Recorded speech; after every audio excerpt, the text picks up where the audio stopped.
ஆகாய் தீர்க்க தரிசன புஸ்தகம் 2ஆம் அதிகாரத்திலே அதனுடைய 19ஆம் வசனத்திலே நாம் வாசித்து அதை தியானிக்க இருக்கிறோம். அதனுடைய பின்பகுதி இவ்வாறு எழுதப்பட்டிருக்கு: நான் இன்று முதல் உங்களை ஆசீர்வதிப்பேன் என்று சொல்லுகிறார் என்றான். அல்லேலூயா. ஆண்டவர் உங்கள்கிட்ட ஒரு வார்த்தை சொல்கிறாரு. அந்த வார்த்தை என்ன அப்படின்னா, நான் இன்று முதல் உங்களை என்ன செய்ய போகிறேன்?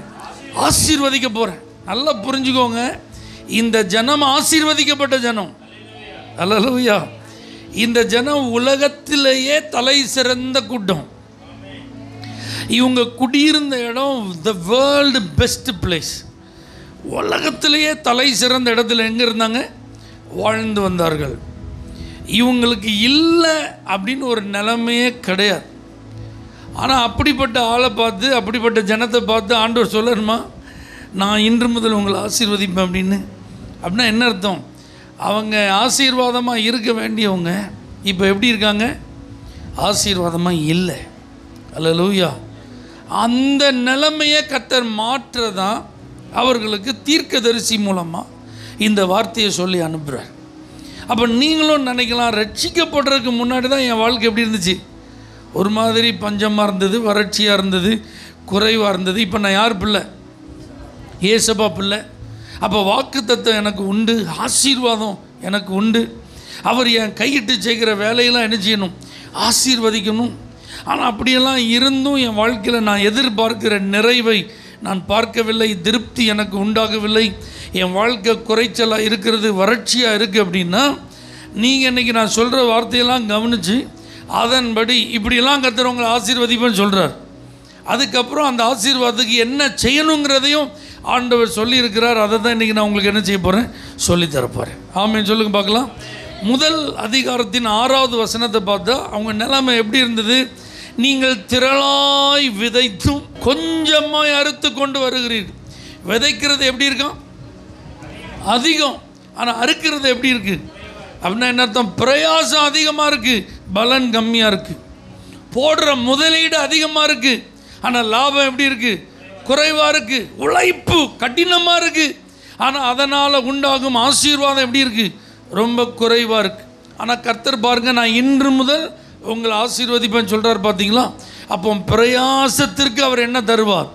பலன் தரும். உங்கள் கடினமான உழைப்புக்கு ஏற்ற அந்த நன்மைகளை நீங்கள் பார்ப்பீங்க.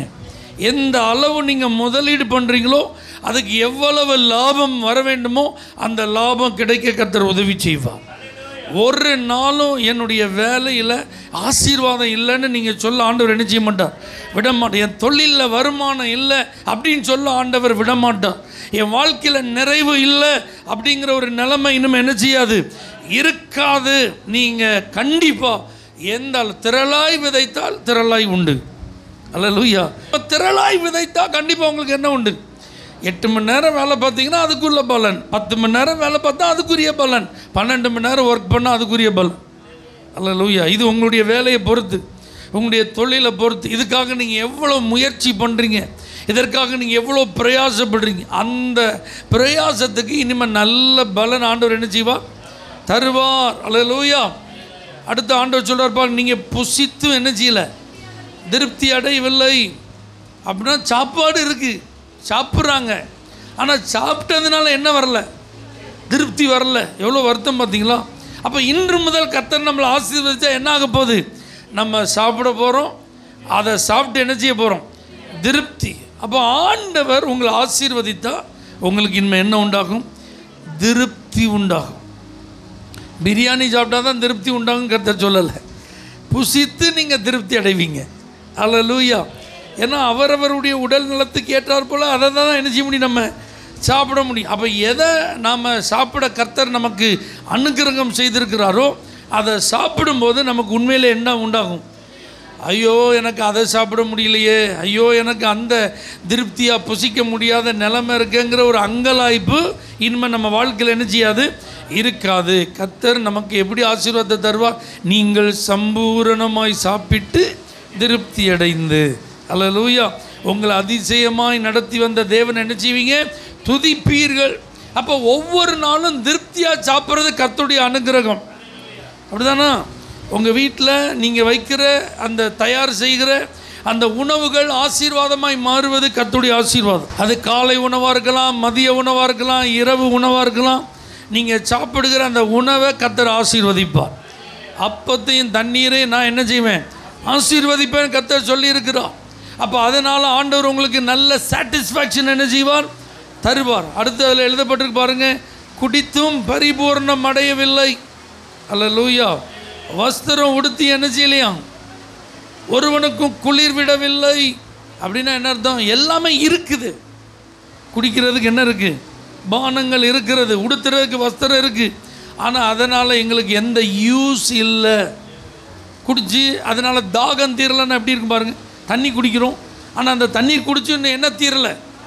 தாகம் தீரலைன்னா அது எவ்வளோ வருத்தமாக இருக்கும். இப்போ குளிர்காலம், வஸ்திரம் இருக்குது, அந்த வஸ்திரத்தை போர்த்தி கொள்கிறோம், ஆனால் குளிர் இடம் செய்யலை, தாங்கலை, உடம்பு இன்னும் நடுங்குது. அப்படின்னா ரொம்ப கஷ்டம் தானே. அப்போ ஆண்டவர் நம்மளை ஆசீர்வதிச்சா இப்படி நிலைமை இருக்காது. ராமன் சொல்லுங்க பார்க்கலாம். கர்த்தர் இந்த நாளிலிருந்து உங்கள் வீட்டை ஆசீர்வதிக்க போகிறார். உங்கள் களஞ்சியங்களை கர்த்தர் ஆசீர்வதிக்க போகிறார். உங்கள் ஆலைகளை கர்த்தர் ஆசீர்வதிக்க போகிறார். நீங்கள் உடுத்துக்கிற வஸ்திரத்தை கூட கர்த்தர் ஆசீர்வதிக்க போகிறார். இதெல்லாம் நீங்கள் நம்புறீங்களா? இதெல்லாம் உங்களுக்கு மனதில் ஒரு சந்தோஷத்தை தரப்போகிறது, வாழ்க்கையில் ஒரு ஆசீர்வாதத்தை தரப்போகிறது, உங்கள் குடும்பத்தில் ஒரு நிறைவை இது கொடுக்க போகிறது. இனிமேல் நல்லா எப்படி இருப்பீங்க? எதை உடுத்தினாலும் சந்தோஷமாக உடுத்துவீங்க, எதை குடித்தாலும் நீங்கள் ஆசீர்வாதத்தை உணர்வீர்கள். அப்படிப்பட்ட நல்ல அனுகிரகத்தை கர்த்தர் என்ன செய்வார்? தருவார். அடுத்து ரொம்ப முக்கியமான வார்த்தை பாருங்கள். கூலியை சம்பாதிக்கிறவன் பொத்தலான பையிலே போடுகிறவனாய் அதை சம்பாதிக்கிறான். அப்படின்னா என்ன இருக்குது? உழைக்கிறோம், அதுக்கு ஏற்ற சம்பளம் என்ன செய்யுது? கிடைக்குது. ஆனால் வீட்டுக்கு வந்தால் அது எங்கே போயிடுது? பொத்தலான பையில் போட்டதுன்னா என்ன அர்த்தம்? வந்ததும் தெரில, போனதும் தெரில. அல்லேலூயா. வருமானத்துக்கு என்ன இல்லை? குறைவு இல்லை. ஆனால் அது எப்படி செலவாகுதுன்னு ஒன்றும் புரியலை. இந்த நிலைமை இனிமே இருக்காது. இனிமேல் உங்கள் வருமானம் பொத்தலான பையில் போடப்பட்டது போல் இருக்காது. அல்லேலூயா. உங்கள் வருமானங்களை கர்த்தர் ஆசீர்வதிப்பார். நீ கையிட்டு செய்யும் எல்லா வேலைகளையும் ஆசீர்வதிக்கப்படும்படிக்கு கர்த்தர் தமது நல்ல பொக்கிஷ சாலையாகிய வானத்தை உங்களுக்காக திறப்பார். அல்லேலூயா. அப்போ அதெல்லாம் நிரம்பி இருக்கும். பொத்தலாக இருந்ததுன்னா நிரம்பவே செய்யும். எவ்வளோ ஊற்றினாலும் எவ்வளோ போட்டாலும் அது போயிட்டே இருக்கும். பார்த்தீங்களா? இனிமே அப்படி இல்லை, நிரம்பும், மீதம் உண்டாகும். கர்த்தர் அப்படிப்பட்ட ஆசீர்வாதங்களை உங்களுக்கு தரப்போகிறார். அல்லேலூயா. 9வது வசனத்தை பாருங்க. அதிகமாய் வரும் என்று நீங்கள் எதிர்பார்த்திருந்தும் இதோ கொஞ்சம் தான் கிடைச்சது. அல்லேலூயா. எதிர்பார்ப்பு எப்படி இருக்கு? அதிகமாக இருக்கு. ஆனால் வந்தது எப்படி இருக்கு? கொஞ்சமாக இருக்கு. அல்லேலூயா. அது படிப்போ வேலையோ தொழிலோ எல்லாத்துக்கும் நம்ம எதிர்பார்ப்போடு தான் இருக்கும். படித்த பிள்ளைங்க பரீட்சை எழுதுனா ரிசல்ட்டுக்காக என்ன செய்கிறாங்க? எதிர்பார்க்குறாங்க, மார்க் எதிர்பார்க்குறாங்க. இத்தனை மார்க் இருந்தால் தான் கட் ஆஃபில் தேர்ச்சி அடைந்ததாக அர்த்தம். வேலை கிடைக்கணும்னா இவ்வளோ பர்சன்டேஜ் என்ன செய்யணும்? இருக்கணும். பிரயாசம் அதிகமாக இருக்குது. அதனால் எழுதிட்டு வந்ததுக்கப்புறம் எதிர்பார்ப்பு எப்படி தான் இருக்குது? நல்லா எழுதியிருக்கிறோம் அப்படின்னு. ஆனால் வரும்போது மார்க் எப்படி இருக்குது? கொஞ்சம் மறந்தால் எவ்வளோ வருத்தமாக இருக்கும். அல்லேலூயா. ஆனால் இனிமே அப்படி இருக்காது. உங்கள் எதிர்பார்ப்பு அதிகமாக இருக்குது அப்படின்னா ஆண்டவர் சொல்லியிருக்கிறார்ல, நீ நினச்சதுக்கும் வேண்டிக் கொள்வதற்கு அதிகமாக தான் நான் செய்வேன்றிருக்கார். அப்படி தானே? நம்ம நினைக்கிறதுக்கும் வேண்டிக் கொள்றதுக்கும் அதிகமாக தான் கர்த்தர் செய்வார். ஆனால் இங்கே வசனம் சொல்லுது எதிர்பார்ப்பு அதிகமாக இருக்குது, வரவு கம்மியாக இருக்குது. இன்னும் அப்படி இருக்காது. அல்லேலூயா. உங்கள் எதிர்பார்ப்பு, நான் இவ்வளோ தான் எதிர்பார்த்தேன், ஆனால் எனக்கு இவ்வளோ கிடச்சிது. ஈசாக்கு விதைச்சான், அவன் விதைச்சி ஒரு பங்கு வேணால் ஆண்டவர் சொல்லியிருக்கிறாரு, இந்த தேசத்தில் குடியிரு, பஞ்சத்தான், ஆனால் நான் உன்னை ஆசீர்வதிப்பேன், உன் வருமானத்தை நான் பெருக பண்ணுன்னு சொல்லிக்க விதைச்சான். நம்பிக்கையோட காத்திருந்தான் அறுவடைக்கு. அப்போ அந்த அறுவடை வரும்போது எப்படி வரும்னு எதிர்பார்த்துருப்பான். இந்த பஞ்சத்தில் ஒரு பங்கு கிடைச்சாலே போதும், அதுக்குன்னு ஒரு அளவு இருக்குல்ல, அவ்வளோ கிடைச்சாலே போதும். ஆனால் எத்தனை வந்தது? 100 மடங்கு. அல்லேலூயா. அப்போ ஆண்டவர் நம்மளை ஆசீர்வதிச்சிட்டாருன்னா நம்ம எதிர்பார்க்கிறத காட்டிலும் வரவு எப்படி இருக்கும்? அதிகமாக இருக்கும். இனிமே உங்கள் வீட்டிலலாம் நல்ல வரவு இருக்கும். அல்லேலூயா. விரயம் இருக்காது. எத்தனை பேர் இதெல்லாம் நம்புறீங்க? நீங்கள் நினச்சதை காட்டிலும் அதிகமான ஆசீர்வாதங்களை நீங்கள் பார்ப்பீங்க. நல்ல நல்ல காரியங்களெல்லாம் உங்களை தேடி வரப்போகிறது. அல்லேலூயா. இப்போ பாருங்கள், நீங்கள் அறுத்து வீட்டுக்கு கொண்டு வந்தும் நான் அதை ஊதி போடுகிறேன் அப்படின்னா என்ன அர்த்தம்? கொண்டு வந்து வச்ச மாதிரி இருக்குது, வச்சது காணாம போயிட்டு அப்படின்னு ஊதி போட்டுட்டா அந்த இடத்துல தூசி பறந்து போச்சுன்னா எங்கே போச்சுன்னு தெரியாது. பார்த்தீங்களா? அந்த மாதிரி இப்போ தானே அந்த பேக்கில் பணம்லாம் வச்ச மாதிரி இருந்தது, இப்போ தானே பர்ஸில் நிறைய பணம் இருந்த மாதிரி இருந்தது, இப்போ தானே பீரோலுக்குள்ளே அடுக்கி வச்ச மாதிரி இருந்தது, அதுக்குள்ளேயும் போயிட்டா அந்த மாதிரி நிலைமை இருக்காது. அல்லேலூயா. இனி யாரும் ஊதி போட போகிறது இல்லை. உங்களுக்கு வந்ததெல்லாம் ஆண்டவர் ஆசீர்வதித்து தேவைகள் சந்திக்கப்பட்டு அதுக்கப்புறம் மீதமும் எடுக்க கர்த்தர் உதவி செய்வார். அதை தான் ஆண்டவர் சொல்கிறார், இன்னையிலேருந்து நான் உங்களை என்ன செய்ய போகிறேன். அப்போ உங்கள் வேலை விருதாவாக போகாது, உங்கள் பிரயாசம் வீணாக போகாது, உங்கள் உழைப்பு வீணாக போகாது, உங்கள் வருமானம் சேமிப்பாக இருக்கும், உங்களுக்கு தேவைகள் அற்புதமாக சந்திக்கப்படும், திருப்தி உண்டாகும், வறட்சியே என்ன செய்யாது. 11வது வசனத்தில் பாருங்கள், நிலத்தின் மேலே, மலைகளின் மேலே, தானியத்தின் மேலே, புது திராட்சரசத்தின் மேலே, எண்ணெயின் மேலே, பூமியில் விளைகிற எல்லாவற்றின் மேலே, மனுஷர் மேலே, மிருகம் மேலே, கைப்பாடு அனைத்தின் மேலே வறட்சியா. அல்லேலூயா. பாக்கியே இல்லை. இதில் விடப்பட்டதுன்னு ஒன்றுமே, எல்லாம் தொட்டதெல்லாம் முடங்குது அப்படிங்கிற ஒரு சூழ்நிலை இங்கே எழுதப்பட்டிருக்கு. ஆனால் கர்த்தர் சொல்கிறார், இப்படிப்பட்ட நிலைமையில தான் நான் இன்று முதல் உங்களை ஆசீர்வதிப்பேன். ஆமென் சொல்லுங்கள். அப்போ உங்கள் வீட்டில் நீங்கள் உங்களுக்கு உண்டான எல்லாவற்றின் மேலும் இன்னையிலேருந்து ஒரு மிகப்பெரிய ஆசீர்வாதத்தை கர்த்தர் தரப்போகிறார். வறட்சி இனிமே இருக்காது, தாழ்ச்சி இனிமே இருக்காது, குறைவு இனிமே இருக்காது. அப்படின்னா என்ன அர்த்தம் தெரியுமா? நீங்கள் செய்கிறதெல்லாம் வாய்க்க போகுது, தொட்டதெல்லாம் துலங்க போகுது, உங்கள் வாழ்க்கை இன்னையிலேருந்து ஆசீர்வாதமாக மாறப்போகுது. கர்த்தர் உங்களை அப்படி ஆசீர்வதிக்க போகிறார். நான் இன்று முதல் உங்களை, அதுக்கு கர்த்தர் சொல்றார் பாருங்க, நான் உங்களோட இருக்கிறேன் என்று கர்த்தர் சொல்லுகிறார். 13வது வசனம், உன்னை ஆசீர்வதிக்கும்படிக்கு நான் உன் கூடவே இருப்பேன். அல்லேலூயா. அப்போ நீங்கள் நம்ம பயப்படவே வேண்டாம். வேலைக்கு போனாலும் சரி, தொழிலுக்கு போனாலும் சரி, படிக்க போனாலும் சரி, ஊழியத்துக்கு போனாலும் சரி, எந்த காரியத்தை செய்ய போனாலும் இனிமேல் உங்களுக்கு சக்ஸஸ் தான். ஏன்? உங்கள் கூட யார் இருப்பா? ஏன்னா உங்களை ஆசீர்வதிப்புன்னு அவர் சொல்லிட்டார். அப்போ அந்த வார்த்தையை அவர் கண்டிப்பாக என்ன செய்வார்? காப்பாற்றுவார், நிறைவேற்றுவார். அந்த வார்த்தையின்படி நீங்கள் ஆசீர்வாதமாக இருப்பீர்கள். அப்போ இனி உங்கள் கூட அவர் வந்த ஃபெயிலியர் வருமா? லாஸ் வருமா? அல்லேலூயா. ஏமாற்றம் வருமா? வறட்சி வருமா? வராது. ஏன்னா உங்கள் கூட யார் இருக்கா? கர்த்தர். அப்போ இனிமே உங்கள் குடும்ப வாழ்க்கையில் ஆசீர்வாதம், பொருளாதார வாழ்க்கையில் ஆசீர்வாதம், பிள்ளைகள் வாழ்க்கையில் ஆசீர்வாதம், தொழில் ஆசீர்வாதம், வியாபாரங்கள் ஆசீர்வாதம், இப்படி எல்லாவற்றிலும் நீங்கள் ஆசீர்வாதமாக இருக்க உங்கள் கூட யார் இருப்பா? கர்த்தர் இருப்பார். ஆண்டவர் சொல்ல, நான் இன்று முதல் உங்களை ஆசீர்வதிப்பேன் அப்படின்னு சொல்லிட்டு அவர் பாருங்கள் 2வது அதிகாரம் 4வது வசனத்தை சொல்கிறார், நான் உங்களுடனே இருக்கிறேன் என்று சேனைகளை கர்த்தர் சொல்கிறேன்றார். உங்கள் கூட இருக்கிறேன்னு கர்த்தர் சொல்கிறான்னு இருக்கு. ஆனால் இப்போ எப்படி சொல்கிறாரு அப்படின்னா, உங்களுக்கு தேவையான உதவியை செய்கிறதுக்கு ஏண்ட ஆட்கள் இருக்குது. என் கூட நிறைய தூதர்கள் என்ன செய்கிறாங்க? இருக்கிறாங்க. நான் சொன்னால் அதை உடனடியாக செய்கிறதுக்கு அவர்கள் ஆயத்தமாக இருக்கிறாங்க. அதனால் நீங்கள் எதுக்கும் பயப்படாதீங்க, கவலைப்படாதீங்க. உங்களுக்காக கிரியை செய்வதற்கு நான் ஒரு கட்டளையிட்டால் போதும், அவங்க போய் உங்களுக்காக செஞ்சுருவாங்க. அப்போ நீங்கள் இன்று முதல் ஆசீர்வதிக்கப்படும்படியாக உங்கள் கூட கர்த்தர் எப்படி இருக்கிறாரு? சேனைகளையும் கர்த்தராக இருக்கிறார். அப்போ எந்த விதத்தில் இதுவரைக்கும் வறட்சிக்கு காரணமாக இருந்தது, குறைச்சலுக்கு காரணமாக இருந்தது, எதிர்பார்த்ததுக்கு குறைவாக இருக்குன்னு சொல்கிறதுக்கு காரணமாக இருந்தது, இதெல்லாம் இனிமேல் தடைபட்டு போகும். ஏன்னா கர்த்தர் தம்முடைய சேனைகளோடு உங்களுக்கு பாதுகாப்பை தரும்போது, அல்லேலூயா, நீங்கள் எப்படி இருப்பீங்க? ஆசீர்வாதமாக இருப்பீங்க. அல்லேலூயா. நீங்கள் ஆசீர்வாதமாக இருக்கும்போது செருபாபேலை பார்த்து கர்த்தர் இந்த 2வது அதிகாரத்தின் பின்பகுதியில் கடைசி வசனத்தில் சொல்கிறார், நான் உன்னை முத்திர மோதிரமாக வைப்பேன். நான் உன்னை ஆசீர்வதிப்பேன்னு சொல்கிற ஆண்டவர் எப்படி சொல்கிறாரு? நான் உன்னை எப்படி வைப்பேன்? முத்திர மோதிரம். யூஸ்ஃபுல்லாக வைப்பேன்ப்பா, பவர்ஃபுல்லாக வைப்பேன்ப்பா, அத்தாரிட்டியோட உன்னை நான் வைப்பேன்ப்பா. அல்லேலூயா. நீ ஒரு சாதாரணமான ஆளாக இருக்க மாட்டேன். உன்னால் இனிமேல் என்ன செய்ய முடியும் அப்படி சொல்கிறதுக்கு ஆண்டவர் விடவே மாட்டார். அதான் இதுவரைக்கும் நீ பிரயாசப்பட்ட பலன் இல்லை, நீ உழைச்ச ஒன்றும் இல்லை, நீ பிரயாசப்பட்டு ஒன்றும் இதுவரைக்கும் மிச்சமாகலை, எல்லாம் செலவாயிட்டே தான் போயிட்டுருக்கு அப்படின்னா அந்த நபருக்கு என்ன இருக்காது? மதிப்பு இருக்காது. இல்லை, நீ செருபாபேல், நீ தலைவன், உன் தலைமையில் தான் வந்தோம். வந்த இடத்துல ஒரு வேலையும் நடக்கலை. வந்த இடத்துல ஆண்டோடைய ஆளை என்ன செய்யலை? கட்டப்பட இன்னும் ஆரம்பிக்கலை. எல்லாம் அங்கங்கே பாழாக கிடக்குது. எல்லாம் நம்ம எவ்வளோ பிரயாசப்பட்டு ஒன்றும் பலன் இல்லாத நிலைமையில் இருக்குது. அதனால் என்னப்பா நீலாம் ஒரு லீடர் அப்படின்னு சொல்கிற அளவுக்கு இல்லாமல் ஆண்டவர் சொல்கிறாரு, நான் இன்று முதல் ஒன்று ஆசீர்வதிப்பேன். அப்போ நீ எப்படி இருப்ப? முத்திர மோதிரமாக இருப்ப. அல்லேலூயா. அப்போ நீ சொன்னாதான் எல்லாமே என்ன செய்யும்? நடக்கும். உன் கட்டுப்பாட்டுக்குள்ளே தான் எல்லாம் இருக்கும். அந்த அதிகாரத்தை நான் உனக்கு தருவேன்னு சொல்கிறேன். அப்போ இன்று முதல் கர்த்தர் இப்படியெல்லாம் உங்களை ஆசீர்வதிக்க அவர் வாக்கு பண்ணுகிறார். இனிமேல் நீங்கள் சொல்கிற ஒவ்வொரு காரியங்களும் அப்படியே சக்ஸஸ் ஆகும். நீங்கள் செய்ய விரும்புகிற அத்தனை காரியங்களுக்கும் உங்களுக்கு உதவிகள் உண்டாகும். இனி நீங்கள் பிரயாசப்படுகிறதற்கு எல்லாம் நல்ல பலன் வரும். இனி குறைச்சல் வராது. இனிமேல் நீங்கள் திருப்தியாக இருப்பீங்க. இனிமேல் பரிபூரணம் உண்டாகும்.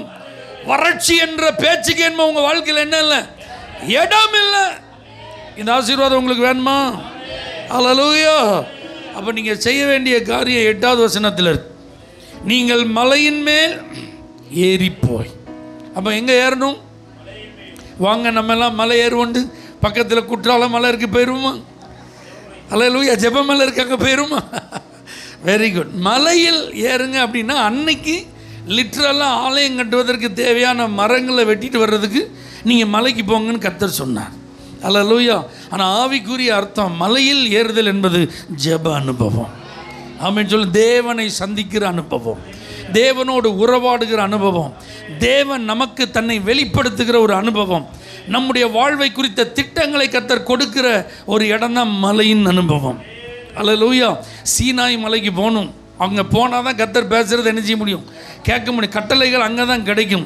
இல்லை ஆண்டவரே, எனக்கு ஆல்ரெடி 80+, நான் எங்கே ஏறி வர முடியாது, மலை மேலே ஏறி வர. நீங்கள் என்ன பேசுகிறதாலும் நான் இருக்கிற இடத்துக்கு என்ன செய்யுங்க, நீங்கள் வந்து பேசுங்கன்னா அப்படி பேச மாட்டார். உங்களை தேடி வந்து அவர் ரட்சித்தார். நீங்கள் அவரை தேடி போகலை, ஆனால் அவர் உங்களை தேடி வந்தார். காணாமல் போன ஆட்டை போல வாழ்ந்த நம்மை தேடி யார் வந்தா? இயேசு வந்தா. இந்த ஈவாய் ரட்சிப்பை நமக்கு இலவசமாக நினைச்சிட்டார், கொடுத்துட்டார். ஆனால் ரட்சிக்கப்பட்ட தேவ பிள்ளைகள் நீங்களும் நானும் மலை ஏறணும், ஜெபம் என்ற அனுபவத்துக்கு வரணும். அப்போ ஜெபம் என்கிற மலையில் ஏறணும். நீங்கள் தான் பிரயாசப்படணும், நீங்கள் தான் முழங்கால் போடணும், நீங்கள் தான் நேரம் ஒதுக்கணும், நீங்கள் தான் கர்த்தரை சந்திக்கணும். அல்லேலூயா. அப்போ நீங்கள் தான் அதுக்கு அதிக பிரயாசப்பட்டு காரியங்களை என்ன செய்யணும்? செய்யணும். மலையில் ஏறணும். 3500 அடி உயரம் உள்ள கடல் மட்டத்திலேருந்து அந்த மலையில் ஏறுவது என்பது எளிதானதா? இல்லை. அதை போல தான் ஜெபம் என்பது எளிதானது அல்ல. அல்லேலூயா. நீங்கள் தனியாக உட்காந்து ஜெபம் பண்ணணும்னு நீங்கள் பிளான் பண்ணுங்க. அன்னைக்கு தான் இல்லாத சோதனையெல்லாம் வரும். அன்னைக்கு தான் இல்லாத கொட்டாவிலாம் என்ன செய்யும்? வரும். அன்னைக்கு தான் பாருங்க, வராத விருந்தாளிலாம் என்ன செய்வாங்க? வருவாங்க. அன்னைக்கு தான் தலைக்கு மேலே வேலை. அல்லேலூயா. ஏன்? நீங்கள் மலை மேலே ஏறிட்டீங்க அப்படின்னா, அதாவது ஜெப அனுபவத்துக்கு வந்துட்டீங்கன்னா அன்னையிலேருந்து கர்த்தர் ஆசீர்வாதத்தை கொடுக்க ஆரம்பிச்சிடுறாங்க. அல்லேலூயா. சீனாய் மலையில் மோசே நீங்கள் கவனித்து பாருங்கள், முகமுகமாய் கர்த்தரோடு பேசினார். கர்மேல் பர்வதத்தில் எலியாவை பாருங்கள், கர்த்தருடைய பர்வதத்தில் நின்று அவன் ஜெபம் பண்ண ஜெபத்திற்கு எவ்வளோ வல்லமை. வானத்திலிருந்து அக்கினி, வானம் அடைக்கப்பட்டது, மறுபடி வானம் திறக்கப்பட்டது. அல்லேலூயா. ஆமென் சொல்லுங்க பார்க்கலாம். அந்த மலையின் அனுபவங்கிறது தேவனோடு உறவாடுகிற அனுபவம், ஜெபங்கிற அனுபவம். பாருங்க, அவன் சொல்கிறான், அவன் ஜெபம் பண்ணிட்டு நீ போய் பாருங்க வேலைக்காரனை, ஏதாவது தெரியுதா? அவன் போயிட்டு வரான், இல்லைன்றான். திரும்பவும் முழங்கால் அப்படியே மடங்கி தலையை தரையில் வச்சு ஜெபம் பண்ணிட்டு திரும்ப சொல்கிறான், நீ இப்போ போய் பாரு. அப்பமும் இல்லை. இப்படி எத்தனை தடவை? 6 தடவை பார்த்துட்டு வந்துட்டான். அப்பமா அவன் ஜெபத்தை விடலை பாருங்க. 7வது தடவை போய் பார்க்கும்போது என்ன தெரிஞ்சுது? ஆமாம், உள்ளங்கை அளவு மேகம்தான். ஆமென் சொல்லுங்க. அப்போ தான் சொல்கிறேன், பெருமலையின் சத்தத்தை என் காது கேட்குது. ஆகாவே உன் ரதத்தை பூட்டிட்டு வேகமாக என்ன செய்யி, கிளம்பு, மழை உமை தடை செய்யாதபடி புறப்படும். இவன் அறையை கட்டிட்டு ரதத்துக்கு முன்னாடி ஓடிட்டான்.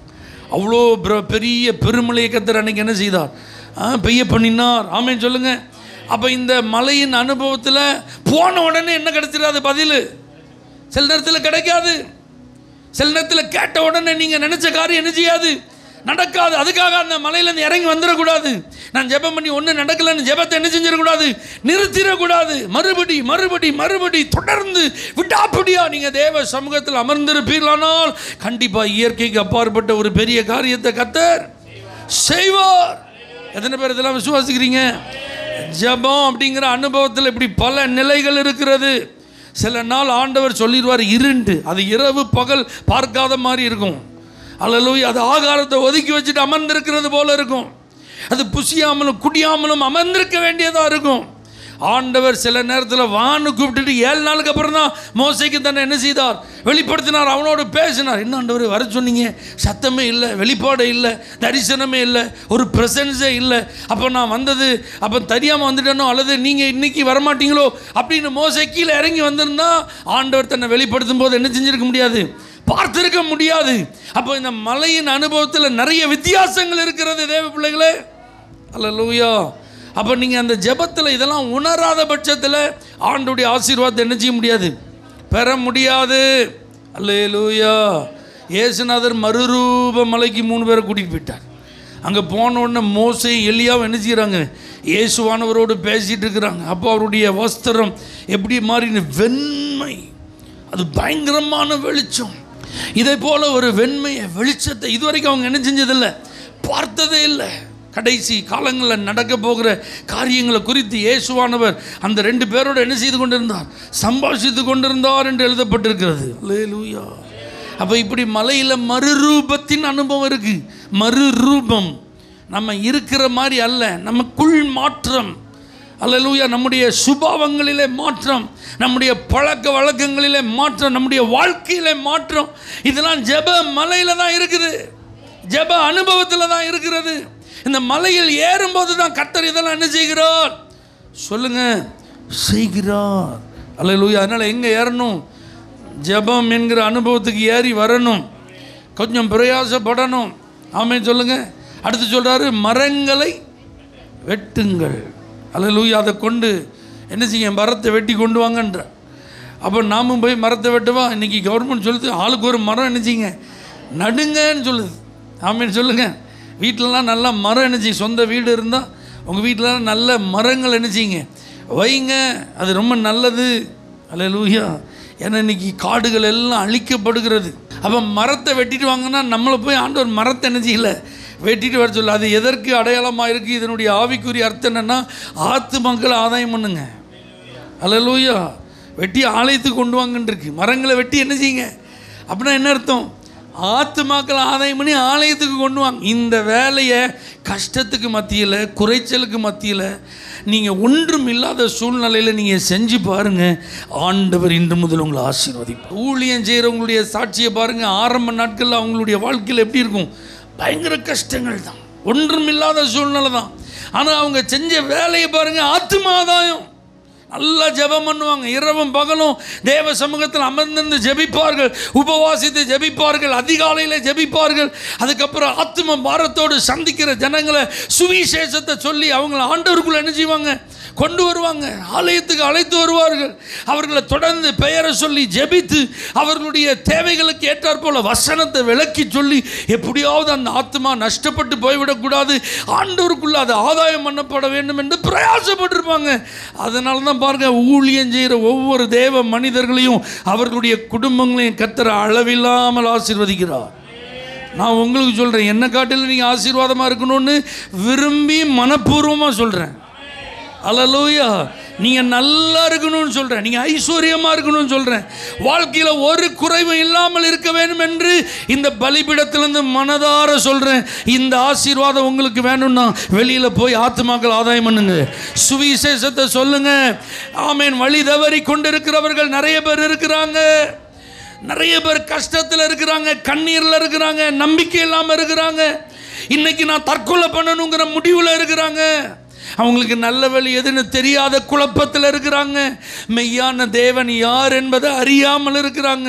அவர்களுக்கு ஏற்கனவே கற்றுக் கொடுக்கப்பட்ட வழிகளிலே அவர்கள் போய் கொண்டிருக்கிறாங்க. ஆனால் நீங்கள் அவங்கள போய் ஜெபத்தோடு சந்தித்து அவர்கள் ஆதாயம் பண்ணி ஆலயத்துக்கு கொண்டு வாங்க. கர்த்தருடைய ஆவியானவர் சொல்லுகிறார், என் பிள்ளைகளே, நான் இன்று முதல் உங்களை ஆசீர்வதிப்பேன். நீங்கள் செஞ்சு பாருங்கள், ஆத்மாதாயம் பண்ணுங்க. அதுக்கு போய் PhD படிச்சுட்டு வரணும்னு அவசியமே இல்லை. அதுக்கு ஏதாவது போய் கற்றுக்கொள்ளணுங்கிற தேவை. உங்களுக்கு இயேசு செஞ்ச நன்மையை சொல்லுங்கள், நீங்கள் பெற்ற ஆசீர்வாதத்தை மற்றவர்களோடு பகிர்ந்து கொள்ளுங்கள்.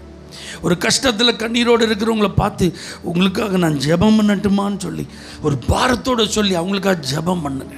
உங்களுக்கு தெரிஞ்ச வேத வசனங்களை சொல்லி ஆறுதல் இல்லாமல் வருத்தத்தில் வேதனையில் இருக்கிறவங்களுக்கு இந்த வசனத்தை சொல்லி உற்சாகப்படுத்துங்க. ஒவ்வொரு ஞாயிற்றுக்கிழமையும் நடக்கிற ஆராதனை குறித்து மற்றவர்களோடு பேசுங்கள். அந்த நேரங்களை மற்றவர்களோடு நீங்கள் பகிர்ந்து கொள்ளுங்கள். எப்படியாவது ஆலயத்துக்கு நீங்கள் ஒரு தடவையாவது வாங்கன்னு சொல்லி அன்போடு நீங்கள் அவர்களை அழைத்து கொண்டு வாருங்கள். ஆண்டவர் உங்களை இன்று முதல் ஆசீர்வதிப்பார். அல்லேலூயா. அடுத்த ஆண்டவர் சொல்கிறார், ஆலயத்தை கட்டுங்கள். ஆமென் சொல்லுங்கள். நீங்கள் தான் ஆலயம், ஜீவனுள்ள தேவனுடைய ஆலயமாக இருக்கிறீர்கள் என்று அறியீர்களா? உங்களில் தான் யார் வாசம் பண்ணுறா? அப்போ நீங்கள் உங்களை ஒழுங்காக கட்டி காப்பாற்றிக்கிடணும். ஆமென் சொல்லுங்கள். ஏன்னா இந்த தேவாலயம் பாபிலோனியர்களால் என்ன செய்யப்பட்டிருக்கு? இடித்து தரைமட்டமாக்கப்பட்டிருக்கிறது. அங்கே இருந்த விலை உயர்ந்த பொருட்கள் எல்லாம் கொள்ளையடிக்கப்பட்டிருக்கிறது. எரிந்து சாம்பலாக்கப்பட்ட நிலையில் இருக்குது. அப்படின்னா அதை மறுபடியும் என்ன செய்ய நினைப்போம்? கட்டணும். அதுக்கு தான் ஆண்டவர் இப்போ சொல்லிட்டு இருக்கிறார். ஆமென் சொல்லுங்கள். அதை போல நாம் ஒரு நாள் இடிக்கப்பட்டு போய்விடக்கூடாது. நம்மில் ஆண்டவர் விலையேறப்பட்ட கிருபைகளை தாளந்துகளை கட்ட தந்திருக்கிறார். இதை சத்துரு கொள்ளையடிச்சிட்டு போயிடக்கூடாது. அல்லேலூயா. நம்முடைய மகிமன் ஒன்று இருக்குது, அதை எரிச்சு சாம்பலாக்கிட்டு போயிடக்கூடாது. பிசாசுக்கு அதுக்கு என்ன செஞ்சிடக்கூடாது? இடம் கொடுத்துடக்கூடாது. நம்முடைய இந்த சரீரத்தை தேவன் வாசம் பண்ணுகிற ஆலயமாய் பார்த்து இதை கட்டி காப்பாற்றணும். இதை கட்டி எழுப்பணும். உங்களை நீங்கள் கட்டி எழுப்பணும். ஒருவன் இந்த ஆலயத்தை கெடுத்தால் நான் அவனை கெடுப்பேன்றார். அது லிட்ரலான ஆலயமாக இருந்தாலும் சரி, சரீரத்தினாலும் சரி. அப்போ அப்படி ஒரு நிலைமை நமக்கு என்ன செய்யக்கூடாது? வந்துடவே கூடாது. அல்லேலூயா. அப்போ இந்த ஆலயம் ரொம்ப முக்கியம். நான் ரொம்ப முக்கியம், நீங்கள் ரொம்ப முக்கியம். இது ரொம்ப தூய்மையாக இருக்கணும், ரொம்ப சுத்தமாக இருக்கணும். ஆண்டவர் இந்த ஆலயத்தெல்லாம் பாருங்கள், அதை கட்டுவதற்கு மோசேட்ட மலையில் ஒரு மாதிரியை காண்பித்தார். இப்படி தான் இதை கட்டணும். ஆசரிப்பு கூடாரத்தை நிறுவும் போது ஆண்டவர் அப்படி தான் சொன்னார். இவ்வளோ தான் அதனுடைய அளவு இவ்வளோ. ஏன் அப்படின்னா நாம் நம்முடைய சரீரம் இன்றைக்கி இந்த பூமியில் வாழ்வதற்கு நமக்கு கொடுக்கப்பட்டிருந்தாலும் நாம் விரும்புவது போல் நாம் இஷ்டம் போல் என்ன செய்ய முடியாது? இருக்க முடியாது. இப்படித்தான் இருக்கணும்னு சொல்லி ஆண்டவர் சில விதிமுறைகளை தம்முடைய வார்த்தையின் மூலம் நமக்கு என்ன செஞ்சிருக்கிறார்? கொடுத்திருக்கிறார். அப்போ அதன்படி தான் நம்ம வாழணும். அல்லேலூயா. அப்போ இந்த சரீரம் என்ன செஞ்சிடக்கூடாது? கரைபற்றக்கூடாது. ரட்சிப்பின் வஸ்திரம் என்ன செஞ்சிடக்கூடாது? கரைபற்றக்கூடாது. நமக்குள்ளே எந்த அசுத்தங்களும் என்ன செஞ்சிடக்கூடாது? வந்துடக்கூடாது. தேவன் சொல்கிற, நான் விரும்புகிறபடியால் இங்கே வாசம் பண்ணுன்ற. அப்போ நம்முடைய சரீரத்தை கர்த்தர் என்ன செய்யணும்? நம்முடைய இருதயத்தை விரும்பி அவர் வாசம் பண்ணணும். மெய்யாகவே கர்த்தர் இந்த ஸ்தலத்தில் இருக்கிறார்னு வசனம் சொல்லுது. அப்போ நம்மை பார்க்கும்போது மெய்யாகவே ஆண்டவர் இவர்களோடு இருக்கிறார் அப்படின்னு நம்மை குறித்து சாட்சி சொல்லணும்.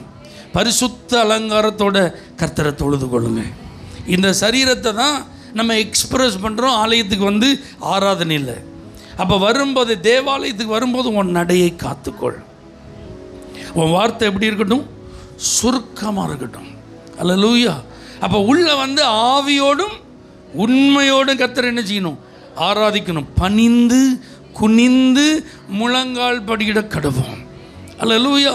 அப்போ இதெல்லாம் ஆராதனையில் தேவன் நம்மிடத்தில் எதிர்பார்க்கிறார். அதை நம்ம கரெக்டாக செஞ்சு இந்த ஆலயத்தை மெயின்டைன் பண்ணணும். இந்த ஆலயம் இடிக்கப்பட என்ன செஞ்சிடக்கூடாது? விட்டுறவே கூடாது. அல்லேலூயா. சத்ரு அதற்கு எவ்வளவோ முயற்சி என்ன செய்வோம்? பண்ணிகிட்டே தான் இருப்பான். சத்ருனுடைய குறியே பாருங்கள், அந்த ஆலயத்தில் ஃபுல்லாக கோல்டில் பண்ணியிருந்தான். அவ்வளோத்தையும் எடுத்துகிட்டு போயிட்டான். அப்போ நம்மை ஆண்டவர் ரட்சிப்பின் வஸ்திரத்தினால் மூடி நிறைய கிருபைகளினால் அலங்கரித்திருக்கிறார். வரங்களினால் அலங்கரித்திருக்கிறார். கனிகளால் அலங்கரித்திருக்கிறார். அப்போ சத்ரு கண்ணெல்லாம் அந்த அலங்காரத்தின் மேலே தான் இருக்கும். அதை அலங்கோலமாக்கணும், அதுதான் அவனுடைய விருப்பம். அந்த வஸ்திரத்தை கரைப்படுத்தணும், அதுதான் அவனுடைய நோக்கம். ஆனால் ஒரு நாள் அதற்கு என்ன செஞ்சிடக்கூடாது? நம்ம இடம் கொடுத்துடக்கூடாது. ஆலயத்தை கட்டுங்கள். உங்கள் ஆலயத்தை மெயின்டைன் பண்ணுங்கள். உங்கள் சரீரம் அது என் இஷ்டத்துக்கு நான் சாப்பிடுவேன், என் இஷ்டத்துக்கு நான் இருப்பேன் இல்லை, கரெக்டாக மெயின்டைன் பண்ணுங்கள். ஆமீன். தகுதியாக இராதுன்னு பவுல் சொல்கிறான். எல்லாவற்றையும் அனுபவிக்கலாம், ஆனால் எல்லாம் எனக்கு என்ன செய்யாது. அப்போ எது தகுதி? ஒரு தேவ பிள்ளையாக எனக்கு எது தகுதி? அதெல்லாம் நீங்கள் பார்க்க. போஜன பிரியனாக இருந்தால் உன் தொண்டையில் கத்திய வை அப்படின்னு பைபிள் சொல்லுது. அல்லேலூயா. உன் தலைக்கு எப்படி இருக்கட்டும்? என்ன குறையாமல் இருக்கும். உன் வஸ்திரம் எப்படி இருக்கட்டும்? வெண்மையாக இருக்கட்டும். அப்படின்னா என்ன அர்த்தம்? தலையை நிறைய எண்ணெயை தேய்ச்சி அப்படியே வெள்ளை சட்டையை போட்டு வெள்ளை பேன் அப்படி கிடையாது. அல்லேலூயா. உங்களை பார்க்கும்போதே ஒரு தெய்வீக கலர் இருக்கும். ஆமீன் சொல்லுங்கள். தேவ பிரசன்னத்தினால ஆவியினால் அபிஷேகம் பண்ணப்பட்டு ஆண்டவரை நீங்கள் ஆடையாய் தரித்திருக்கிறவர்களாய் கிறிஸ்துவை வெளிப்படுத்துகிறவர்களாக நீங்கள் என்ன செய்யணும்? இருக்கணும். ஆமீன் சொல்லுங்கள். அப்போ நம்மிலிருந்து கிறிஸ்துவின் வாசம் என்ன செய்யணும்? வெளிப்படும். அப்படி இந்த ஆலயத்தை கட்டினா இன்னைக்கு ஆண்டவர் சொல்கிறார், நான் இன்று முதல் உங்களை ஆசீர்வதிப்பேன். கண்களை மூடி நாம் ஜெபம் பண்ணுவோம். கர்த்தர் நிச்சயமாய் உங்கள் எல்லாரையும் ஆசீர்வதிக்க போகிறார். அல்லேலூயா. மலையில் ஏறுங்க, மரத்தை வெட்டுங்க, ஆலயத்தை கட்டுங்கன்னு ஆண்டுடைய வார்த்தை சொல்லுது. ஜெபம் என்கிற அனுபவத்துக்கு நம்ம ஏறுவோம். அல்லேலூயா. ஸ்தோத்திரம். கர்த்தர் நல்லவர். ஆத்துமாக்களை ஆதாயம் பண்ணுவோம். நாம் தான் தேவன் வாசம் பண்ணுகிற ஆலயம். இதில் நம்ம ரொம்ப ஜாக்கிரதை உள்ளவர்களாக இருப்போம். இது எந்த விதத்தில் அசூசிப்படாதபடி. சாலமன் பாருங்க, அவன் கட்டின ஆலயத்தில் அருவருக்கப்படத்தக்கதான தேவதைகளை உள்ளே கொண்டு வந்து வச்சுட்டான். அவன் திருமணம் செய்த பெண்களுக்காக உங்கள் நாட்டில் போய் நீங்கள் ஆராதிக்கணும்னு வேண்டிய அவசியமே இல்லை. நான் கட்டின இந்த ஆலயமே பிரம்மாண்டமாக இருக்குது. இதில் ஒரு இடத்துல நீங்கள் இருந்து ஆராதனை பண்ணுங்க உங்கள் தேவர்களுக்கு தேவதைகளுக்குன்னு அவன் இடம் கொடுத்துட்டான். இப்படிப்பட்ட ஒரு சூழ்நிலை நம்முடைய இருதயத்தில் வரக்கூடாது. ஆண்டவருக்கும் ஒரு இடம், அந்நிய தேவர்களுக்கும் ஒரு இடம், அப்படி ஒரு நிலைமை இருக்கக்கூடாது. ஆண்டவர் அப்படின்னா ஆண்டவர் மட்டும்தான். வெளிச்சம்னா வெளிச்சம்தான், இருள்னா இருள் தான். வெளிச்சமும் இருளும் சேர்ந்து இருப்பதற்கு வாய்ப்பே இல்லை. ஆண்டவரும் மற்ற தெய்வங்களும் சேர்ந்து இருப்பதற்கு வழியே இல்லை. ஒரே ஒரு இருதயம், அது இயேசுவுக்கு. அல்லேலூயா. அவர் வாசம் பண்ணுவதற்கு அதற்கென்று நான் ஒப்பு கொடுக்குறேன்னு சொல்கிறவங்க நல்ல கைகளை உயர்த்தி ஸ்தோத்திரம் பண்ணு. ஆண்டவரே, நீங்கள் தான் எனக்குள்ள வாசம் பண்ணணும். ஆண்டவரே, நீங்கள் தான் எனக்குள்ள தங்கி இருக்கணும். ஆண்டவரே, அல்லேலூயா. இன்று முதல் நீர் என்னை ஆசீர்வதிப்பதற்கு என்னென்ன வார்த்தைகளை எனக்கு ஆலோசனைகளை தந்திருக்கிறீரோ அதன்படி நான் நடப்பேன். ஆண்டவரே, ஜெபம் பண்ணுவேன்னு சொல்லுங்க, தவறாமல் ஜெபிப்பேன்னு சொல்லுங்க. ஆமென். ஜெபத்தில் இருக்கிற பல நிலைகளுக்கு நான் ஏறி வருவேன்னு சொல்லுங்க. ஏதோ நுனிப்புள் மேய்ந்த மாதிரி கொஞ்ச நேரம் ஜெபம் பண்ணிட்டு அப்படியே போகிறது இல்லைப்பா.